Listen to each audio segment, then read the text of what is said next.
It seems like my dear husband has changed somehow. He said, I'm giving this house to Olivia. If you don't like it, we might have to consider divorce. What? Why would he give away the house that I bought in my name with love? To our eldest son's wife, Olivia, maybe you should find a new place soon. My husband really trusts Olivia. If we put the house in my name and with the $1,200 mortgage, I can somehow manage it. My eldest son seemed to think the same way. Honestly, I'm not that attached to this old house. Okay, I'll move out of this house, but you three might face many challenges in the future. Be prepared. I'm Kate, 50 years old. I have a decent position in a big company. I live a relaxed life with my husband, Paul, who is 2 years younger. Last year, we renovated our slightly old house, thinking about our future. My father built this house, so it was quite old. That's why we decided to renovate it to enjoy our retirement. The mortgage is $3,000 a month. I work well at a large company, so I can pay the loan. Paul is a manager at a small restaurant. His income is a bit less, so it seemed easier to get a mortgage in my name. He once said, it might be hard to cover the mortgage payments with just my salary. This house originally belonged to your father and is now in your name. Can you handle the full payments? I'll contribute to our living expenses in return. We decided to renovate the house after discussing it. After the renovations, the house looked great,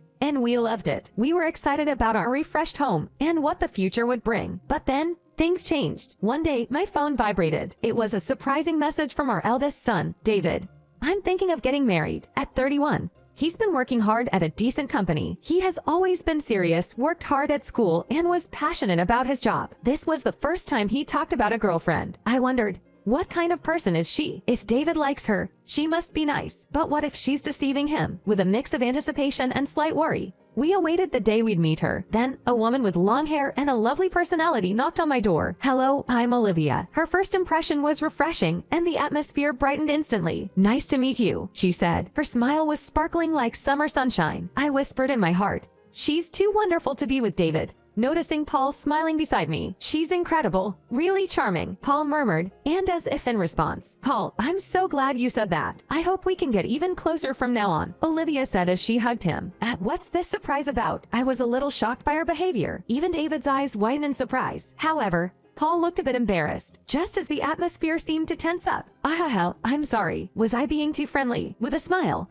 Olivia moved away from Paul and looked around at everyone. I sometimes feel really close to people without realizing it. My friends always pointed out, and even though I think I need to be careful, She laughed apologetically. Is she actually quite a good person? Certainly, her initial behavior was surprising. But looking into David's sparkling eyes, it's clear how much he loves her. David said with a smile, Olivia isn't good at personal spaces, but that's what makes her charming. The first time we met, she just naturally closed the space, making even a shy guy like me enjoy the conversation. You two will be happy. After the initial shock, I felt that she would definitely be a heartwarming daughter-in-law. Time flew, and before I knew it, Olivia and David began preparing for marriage and eventually registered their marriage. Imagining their future made my heart warmed up. Then a little after they got married, I'm home. When I opened the door, unfamiliar women's shoes were in the entrance. Looking inside, I saw Paul and Olivia. She turned around with a smile. Kate, welcome home. Empty cans and bottles were scattered around, suggesting they'd been having a good time. So surprised, and I asked, what's going on here? On the way home, I bumped into Olivia. We decided that we wanted to deepen our bond a bit more, so we chose to drink together. But Minnie's a bit tight this month, so we thought of having a drink at home. Is it okay for them to drink alone at home? I didn't want to intrude on their newlywed time, but I wondered why they didn't just drink at David's house. As I was shaking my head, Olivia began to speak. Actually, our room's a bit messy, but this place is so clean and comfortable. Olivia looked a bit drunk. It was fresh to see her being a bit relaxed, who is usually nice and polite. But were they really drinking like this? Just the two of them. But where's David? It was unusual for a new bride to come over and drink like this by herself. I even looked around to see if David was hiding somewhere. David's been really busy lately, working late at night, so feeling a bit lonely, I came over for a change. Seeing a tear fall from Olivia's eye,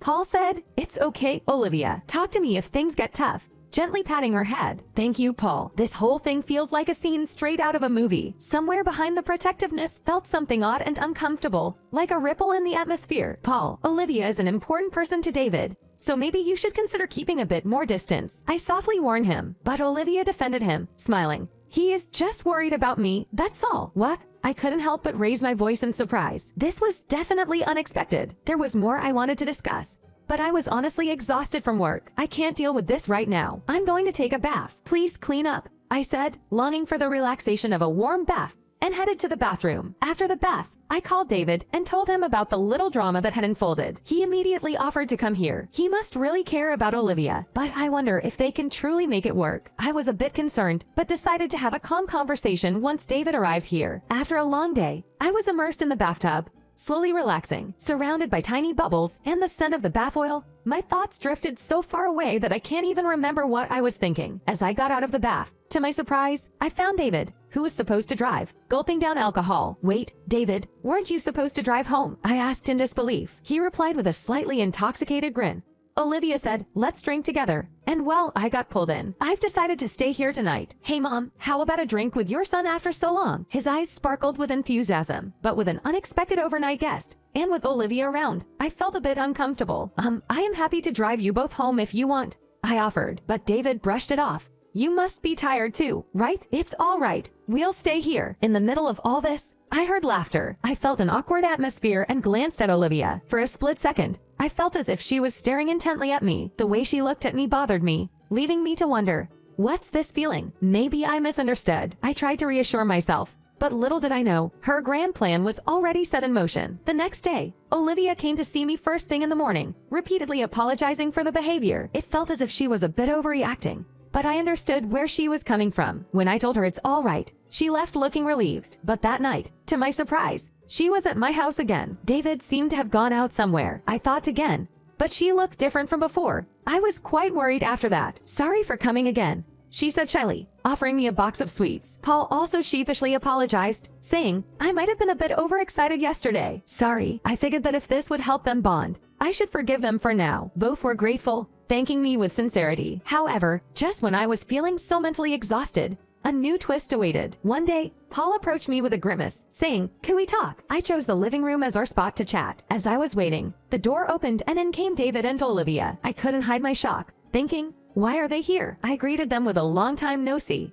But strangely, they both sat silently. The tense atmosphere hinted at some big news, making me nervous. The room grew heavy with tension. Suddenly, Paul dropped a bombshell. "From now on, this house will belong to Olivia. If you can't accept that, we might have to reconsider our relationship." "Why would you say something like that?" I asked him, feeling a mixture of shock and confusion. The next minute Olivia shouted, "You need to leave this house." I was utterly dumbfounded. No idea what was happening. "Hold on, explain yourself." "Giving the house to Olivia? What do you mean?" As I asked with confusion, Paul replied, cheeks flushed, "You've always been causing trouble for Olivia, haven't you? You should have thought about this before it gets too late. As long as I remember, I haven't done anything wrong." Yet, Paul didn't seem to believe me. "Olivia told me everything. I've seen her crying over how much you've hurt her." Beside him, Olivia appeared to be holding back tears, while David looked at me disapprovingly and said, "I never imagined you'd do something like this, Mom." It's heartbreaking. No matter how I tried to explain, my words wouldn't reach them, and Olivia's tears never stopped falling. "That's why we've decided to have separate lives. The three of us will live in this house." What Paul said sounded quite heartless to me. "Why should I have to give my house to Olivia?" I asked him with confusion. Paul responded,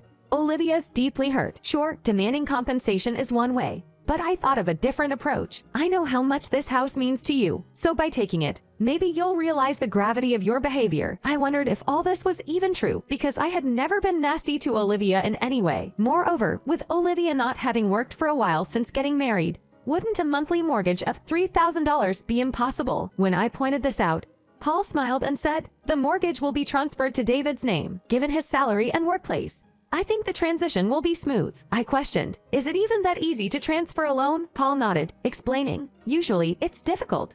But David works at a reputable company. Plus, I know someone at the bank where you have the contract, so I think it can be arranged." His optimism didn't take away my worries. David chimed in, "A $3,000 mortgage. That's manageable." The atmosphere grew increasingly hostile, as if I was being forced to give up my home. I feel like I've been saying the same thing over and over again, but I haven't done anything to Olivia. I can't bear the thought of giving up my house. The two grew angry with my response. This entire conversation was draining. That's when Olivia, who had been crying all this time, began to speak softly. "Kate, please understand.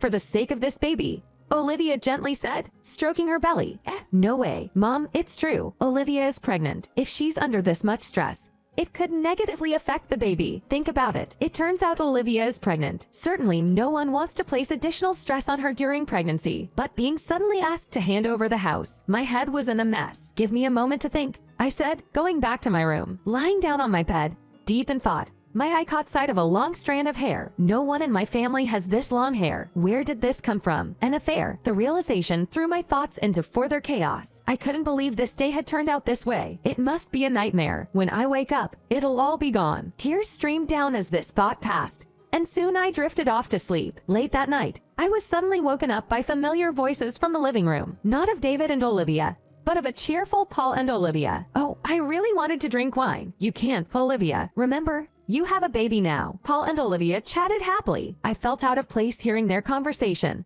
my heart weighed down by Olivia's recent behavior. Then an unmistakable sound of a kiss. Olivia, you truly are a special girl. Oh, Paul, what if David or Kate sees? It'd be so embarrassing here. What on earth were they doing? My head started spinning again. It's fine. David is probably asleep by now, and surely Kate has gone to bed. I wonder how long she'll sleep. This long hair is definitely Olivia's. Without saying a word, I just listened to their conversation. A feeling of nausea washed over me. What had the two of them done on this bed? It was really disgusting. They probably planned to enjoy their time once I was gone. I didn't need a house that brought me such feelings. The next morning, I emerged in front of the three of them, rubbing my eyes. I hadn't slept well in that bed, but there was no need to tell them about it. Have you finally made up your mind? They asked with a hopeful expression. When I replied, I've decided to give up the house, their faces lit up. Then let's quickly proceed with the ownership transfer. If it's in my name, the mortgage inspection will be fine, David said excitedly. He probably didn't have any idea about the whole situation. My heart ached a little for him, but I decided to hold back on revealing the truth to my son, who always followed his girlfriend. The following days were busy with divorce proceedings and transferring home ownership. Finally,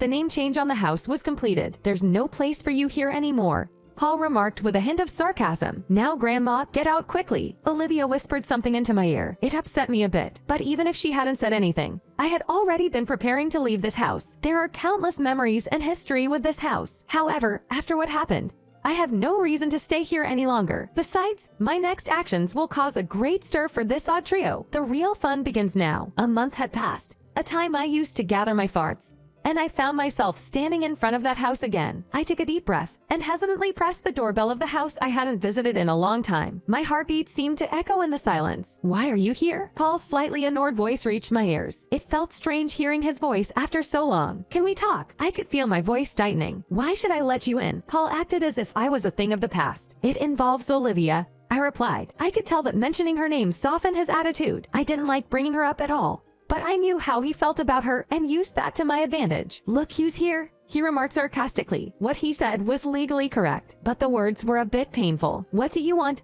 Everyone asked, looking at me with suspicion. I took a deep breath and pulled out a photo from my pocket. Can you take a look at this? All eyes were on the photo. It captured a moment where Paul and Olivia were happily on a date. After the divorce, I had hired a private detective to discreetly monitor them. It wasn't long before I received photos of them enjoying their dates. What's this all about? David's face changed immediately after seeing the photo. Whoa! Where was this taken? Paul exclaimed in shock. Wait, what's the big deal about this photo? We're just father-in-law and daughter-in-law, nothing more. Olivia also chimed in. Exactly. Why were we photographed like this? We were just having a good time. They have maintained that their relationship is just that of father-in-law and daughter-in-law. I smirked and pulled out my smartphone. Listen to this, I said, playing a recording. In it, Paul's voice said, Olivia, I really love you, followed by Olivia's hushed voice. If you're too loud, someone will hear in the next room. Interspersed were sounds resembling kisses. That night, I had hastily recorded their conversation on my phone. Paul and Olivia were speechless, their faces filled with shock. In the middle of the silence, I asked, Olivia, whose child are you carrying? David's expression turned even more confusing. Could it be my father's? He murmured. In a panic, Olivia began. That's impossible. He's always outside. But she trailed off, her words catching in her throat. So, that means David's anger reached its peak, and he began to physically fight with Paul. In the middle of their fight, Olivia suddenly cried out in pain, causing their fight to pause for a moment. I didn't miss the opportunity to speak. Haven't I always said I have never bullied Olivia? Plus, I feel like she's hiding something from me. Maybe she's lying to David, trying to kick me out of the house. David looked shocked at my words. I can't believe it. I feel so pathetic for doubting Mom. David's voice trembled, regret and disbelief evident in his eyes. What are you hiding? Tell me everything, he demanded, his eyes burning with anger. The two of them remained silent for a moment, their faces expressing shock. But then, he added, there's so much evidence. We can even take this to court. Their faces grew even paler, and the silence was finally broken when David and I went on our first date. I really enjoyed it, Olivia began, tears forming in her eyes. But the first time I saw this house, I loved it. My family house is so old. I dreamt of living in a beautiful house like this one. It seemed she had decided to get close to Paul for that reason. The day they were introduced for marriage, she waited for Paul to return, and they enjoyed drinks alone. Behind my back, she and Paul became closely connected, and it seems they had secretly planned to get me out of the house for a while. I'm so sorry. I got too greedy. She apologized with tears streaming down her face. You could have been honest from the start about wanting to live together, right? I remarked. She sighed softly and replied, in my family, my mom and grandma would always argue. I grew up seeing that and was scared of living with a mother-in-law, and this house is so beautiful and comfortable.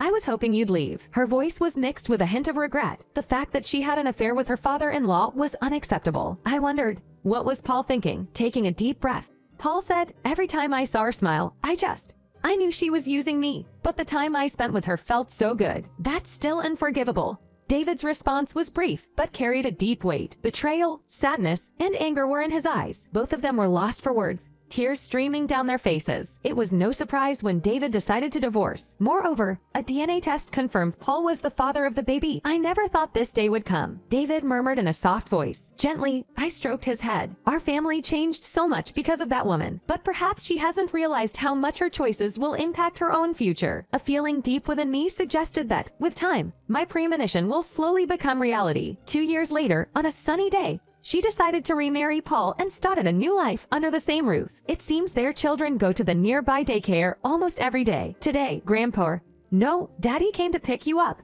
a voice reportedly said from outside the daycare. There are times when she gets surprising and confused glances from those around her. The children play happily, and she seems to be making an effort to make friends with other mothers. However, she often feels isolated. When she spoke to her parents and brothers about her divorce from David and her remarriage to Paul, there was significant resistance from the family. Their anger towards Paul was intense. Now her relationship with her family is strained, and they seldom meet. Her choices certainly cast a long shadow over her life. Meanwhile, that big, beautiful house now sits quietly, occupied only by David. In his eyes, memories of the past and hopes for a new future shine brightly. I've thought about selling this house, but my mother grew up here. I can't just easily sell such a cherished home, David murmured, looking into the distance. Maybe because I mentioned a few times that I hate that house, it makes me nauseous. He had it cleaned and sorted out everything Paul and Olivia had left behind. I couldn't help but joke. If I knew you'd go through all this trouble, I wouldn't have said anything. Then, with a hint of embarrassment looking down, he said, I know it's not right to blame them, but I'm sorry. I'm not sure if you can forgive me, but please feel free to visit the house once in a while, and I'd like us to share more together. Saying this, he handed me a resort hotel voucher. I was moved by his warm gesture, almost to tears. Of course, I can't simply forget everything that quickly, but I want to rebuild our relationship slowly over time.